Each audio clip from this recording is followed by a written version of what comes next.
The antique shop on the corner of Elm and Fourth was a place of forgotten things. Dusty trinkets, cracked porcelain dolls, and yellowed books lined its shelves, each item carrying the weight of a story long abandoned. It was the kind of place where time seemed to stand still, and the air smelled of mildew and memories. Ellie had always been drawn to places like this. As a freelance photographer, she had a knack for finding beauty in the discarded and the decayed. That's why the old camera caught her eye the moment she stepped inside. It sat on a cluttered shelf, its brass fittings tarnished with age, the leather casing cracked and peeling. The lens, though clouded with dust, seemed to gleam faintly, as if beckoning her closer. "How much for this?" she asked the shopkeeper, an elderly man with a hunched back and eyes that seemed to look right through her. "Ah, that one," he said, his voice a raspy whisper. "That's a special piece. Belonged to a photographer back in the 1920s. He was quite famous in his day, until he disappeared. Strange business, that." Ellie raised an eyebrow. "Disappeared?" The shopkeeper nodded, his gaze distant. "They say he was obsessed with capturing the perfect shot. Went mad, some say. Took his own life. But the camera, well, it's got a history. Are you sure you want it?" Ellie laughed nervously. "It's just a camera. How much?" The shopkeeper hesitated, then named a price so low it felt like a steal. Ellie handed over the cash, her fingers brushing against the cold brass as she picked it up. For a moment, she thought she felt a faint vibration, like a heartbeat, but she dismissed it as her imagination.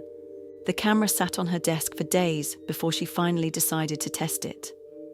It was a beautiful piece, even in its decay, and she couldn't resist the urge to see if it still worked. She cleaned the lens carefully, polishing the brass until it shone.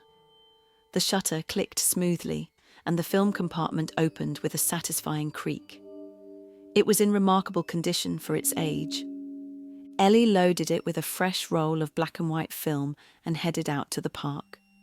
The autumn leaves were in full colour, and she hoped to capture their fiery hues in grayscale, playing with light and shadow.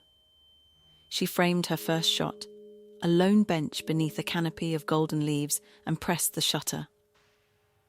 The sound was sharper than she expected, almost like a gunshot. She flinched, but when she checked the camera, everything seemed fine. She took a few more shots, each one accompanied by that unnerving click. By the time she returned home, she had a full roll of film ready to develop. The darkroom was her sanctuary. The red light cast an eerie glow over the space, and the smell of chemicals filled the air. Ellie carefully unspooled the film, her hands trembling with anticipation. As the images began to emerge in the developer tray, her excitement turned to confusion. The first photo was of the bench, but something was wrong. The leaves were there, but the bench was empty, except for a faint, ghostly figure sitting on it. Ellie squinted, trying to make out the details. It looked like a man, his face blurred, his posture slumped. She shook her head, chalking it up to a double exposure or a flaw in the film. The next photo was worse. It was a shot of the lake, the water reflecting the trees like a mirror. But in the reflection, there was a figure standing on the surface of the water, its arms outstretched as if reaching for her. Ellie's breath caught in her throat. She hadn't seen anyone there when she took the photo. The third photo made her drop the film into the tray. It was a close-up of a tree, its bark gnarled and twisted. But in the shadows of the trunk, there was a face that hadn't been there before. Its eyes were hollow, its mouth open in a silent scream. Ellie stumbled back, her heart pounding. She grabbed the rest of the photos and threw them into the trash, her hands shaking. It had to be a trick of the light, a flaw in the film. But deep down, she knew better. That night, she dreamed of the camera. In the dream, she was standing in a dark room, the camera in her hands. The shutter clicked on its own, over and over, each click echoing like a gunshot. She tried to drop it, but her hands wouldn't obey. The lens turned toward her, and she saw her own face reflected in the glass, pale, terrified, and surrounded by shadows. She woke in a cold sweat, the camera sitting on her nightstand. She hadn't put it there. The next day, Ellie tried to convince herself it was all in her head. She took the camera to a local repair shop, hoping to have it appraised. The repairman, a gruff man in his 50s, examined it with a critical eye. "This is a rare piece," he said, "but it's got some issues. The shutter mechanism's jammed and the lens is fogged. You sure you want to keep it?" Ellie hesitated. "What kind of issues?" The repairman frowned. "I've heard stories about this model. They say the photographer who owned it was obsessed with death. He used it to capture the moment of his subjects passing. Some even say the camera traps their souls." Ellie laughed nervously. "That's ridiculous." The repairman shrugged. "Maybe, but if I were you, I'd get rid of it. Some things are better left in the past." Ellie didn't listen.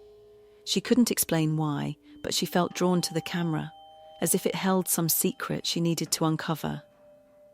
That night, she loaded it with another roll of film and headed to the abandoned asylum on the outskirts of town. It was a place she'd photographed before, its crumbling walls and broken windows a perfect subject for her work. She stepped inside, the air thick with dust and decay. The camera felt heavier in her hands, the brass cold against her skin. She framed her first shot, a long hallway lined with rusted gurneys, and pressed the shutter. The click was deafening in the silence. Ellie lowered the camera, her breath visible in the cold air. She took a few more shots, each one accompanied by that same unnerving click. By the time she left, she felt drained, as if the camera had taken something from her. The photos were worse this time. In one, a figure stood at the end of the hallway, its face twisted in agony. In another, a gurney was occupied by a skeletal figure, its hands clutching at the air. The final photo made Ellie's blood run cold. It was a self-portrait, one she hadn't taken. She was standing in the hallway, her face pale and lifeless, her eyes wide with terror. Behind her, a shadowy figure loomed, its hand reaching for her throat. Ellie threw the photos into the fireplace, watching as the flames consumed them. But the images lingered in her mind, haunting her every thought. She knew she had to get rid of the camera, but every time she tried, something stopped her. It was as if the camera had a will of its own, refusing to let her go. The dreams grew worse. Each night, she found herself in the dark room, the camera in her hands. The shutter clicked endlessly, and the lens turned toward her, forcing her to relive the moments of her own death. She saw herself falling, drowning, burning, each death more vivid and horrifying than the last. She woke each time gasping for air, the camera sitting on her nightstand, its lens gleaming in the moonlight. One night, she couldn't take it anymore. She grabbed the camera and hurled it against the wall, the lens shattering on impact. For a moment, there was silence. Then, a low, guttural laugh filled the room. The camera began to vibrate, the broken lens glowing with an eerie light. Shadows seeped from the cracks, coalescing into a figure, a man with hollow eyes and a twisted smile. "You can't escape," he whispered, his voice echoing in her mind. "You're mine now."